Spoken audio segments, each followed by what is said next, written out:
Quarters change అయినప్పుడు ప్రతి ఒక్కరు చేసేటువంటి పని అండి ఇది. చూస్తున్నారు కదా, ఇవన్నీ కూడా ఇరిగిపోయినటివి. అందుకే ఇవన్నీ కూడా కింది అయితే పడుతున్నాం అనమాట. ఎందుకైతే ఈ ఇంట్లో ఏదైనా కానీ ఇరిగిపోయినటివి ఉంటాయి కదా, చార్పాయి కానీ ఫర్నిచర్ అట్లాగా. మా పాత క్వార్టర్లో ఉన్నవి ఏమైనా మంచిగా ఉంటే అలాగే చేంజ్ చేసుకుంటాం అనమాట.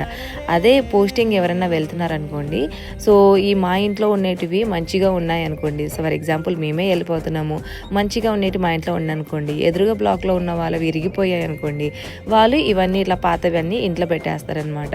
సో కొత్తగా వచ్చిన వాళ్ళు మళ్ళీ చేంజ్ చేసుకుంటారు. సో ఇవి అయితే ప్రతి క్వార్టర్స్లో జరుగుతూ ఉంటాయి. అయితే మా ఆయన డిమాండ్ ఇచ్చాడనమాట, ఇలా ఇరిగిపోయినట్టున్నాయి అంటే చేంజ్ చేస్తాము అనేసి అన్నారు.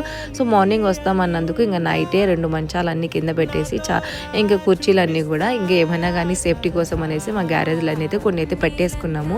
ఇంకా దానికి తోడుగా మా పిల్లలు కూడా ఇంకా హెల్ప్ చేస్తున్నారు, చూస్తున్నారు కదా.